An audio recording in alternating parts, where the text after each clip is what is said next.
এই দেখেন আজকে কি বানাইতাছি। কালারিং কালারিং পিঠা। কে কে খাইছেন শীতের দিনে কোন? আমি শীত গেছে গা, এখন আমি পিঠা বানাইতাছি কালারিং পিঠা। তো কেমনে বানাইতাছি চলেন দেখাই। তো প্রথমে আমি নারিকেল কুড়াইয়া একটু ক্ষীর বানাই লইতেছি। আর কয়েকটা এলাচি দিয়ে দিছি নারিকেলের মধ্যে, একটু ফ্লেভারটা ভালো লেগে আর সুন্দর ফ্লেভার আইব। তো ক্ষীর বানানোর পরে আমি চালের গুঁড়াটা একটু কাই করে নিয়ে নিচ্ছি একটা ডো বানাইয়া। আর যেহেতু কালারিং বানাবো তাই কালারিং কিছু করে নিতেছি, কালার ফুড কালার, এবার ন্যাচারাল ফুড ভেজিটেবল দিয়েও কিন্তু আবার আমি কালার বানাইছি। যদি কিভাবে কালারটি বানাইছি জানতে চান কমেন্ট বক্সে কইেন, আমি অবশ্যই আপনারা কইয়া দিব। তারপর দেখেন সেই ডোর মধ্যে এই যে নারিকেলের ক্ষীরটা দিয়া সুন্দর করে ডেকোরেশন করে লাইতেছি।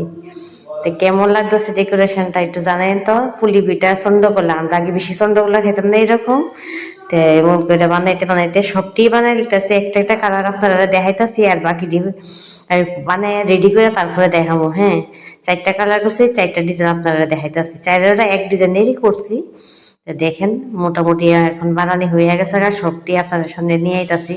আর বানানোর পরে না সবগুলি দেখতে এত সুন্দর লাগতেছে কি কইতাম। আমার কাছে তো মানে খুব সুন্দর লাগতেছে। খাওয়ার থেকে দেখার সৌন্দর্যটা যদি সুন্দর হয় না, খাইতে এমনি টেস্ট হয়ে যায়, ঠিক না? তে আসার বানাইছি পরে খাওয়াটা কিন্তু সত্যিই খুব ভালো হয়েছে। অন্য সময় আমার মেয়ে বানাইলে খাইতেছে না, মিষ্টি থাকে দেখে, কিন্তু ওই দিন খাইছে, কারণ খাওয়ার খুব টেস্টি হয়েছিল। তো যাই হোক গল্প করতে করতে বানাই লেছি। তে আর একটু আছে, কয়েকটা আছে। তো একটা একটা আপনারা দেখাইছি, সবটি আর দেখাইছি না। দেখেন সবটা রেডি করার পর থালটা এত সুন্দর লাগতেছে, মানে কি কম। দেখেন, আর আমি ফুল দিয়া যে দিয়াছিল সবটি আমি বানাইছি, আর ফুল ছাড়া সবটি আমার মেয়ে বানাইছে। আর ওর লাইফের প্রথমবার প্রথমবার ধৈর্য সহকারে বইয়া যে বানাইছে। তারপর আমি দুধ আগে বসে রেখে দিয়েছিলাম গরমে, দুধটা গরম হয়ে গেছে।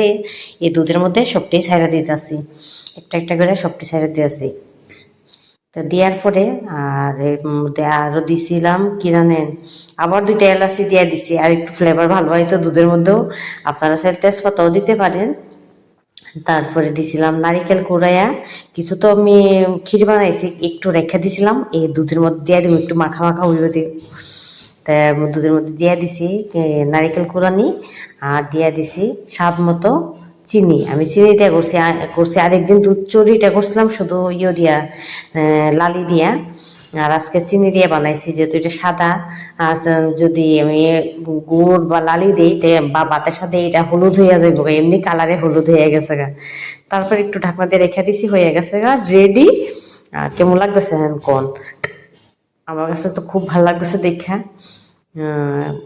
মানে কি কমু, আমার ভাষা নাই। তা আপনার কাছে কেমন লাগছে অবশ্যই জানাইয়েন। ভালো লাগলে লাইক কমেন্ট শেয়ার দিয়ে পাশে থাকেন।